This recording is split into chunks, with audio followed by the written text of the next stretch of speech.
Mrunal this one thing I realized, మనకి serious scene ఉందనుకో, ఆ రోజు చాలా ముందే చాలా ఎమోషనల్ అయిపోయింది.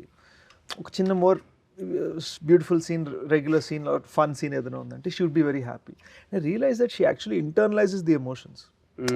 సీన్ చదువుకొని ఫస్ట్ పొద్దున రాగానే ఆ ఎమోషన్ ఇంటర్నలైజ్ చేసుకుంటూ ఇంటరాక్ట్ చేస్తూ ఉంటుంది. సో అప్పుడప్పుడు అర్థమైంది, ఇదేంటి సడన్గా ఇంత సీరియస్ అయిపోయింది సడన్గా. అప్పుడు అర్థమైంది, ఒక 4-5 days షూటింగ్ తర్వాత అర్థమైంది, ఓకే ఇవాళ మనం ఇచ్చే సీన్ బట్టి ఫుల్ మెథడ్ ప్రాపర్ వీళ్ళు అంటే not like all the way, but they would she just keeps the mood the same. yeah, she keeps her mood and she would regulate her emotions based on the scene. అది చాలా ఒక we're making a great film and feeling కలిగించే kind of matter అన్నమాట. More రాసుకోవాలి, internalising and regulating the emotions.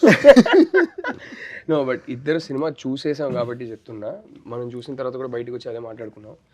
Mrunal killed in the film. She's fantastic in the film. She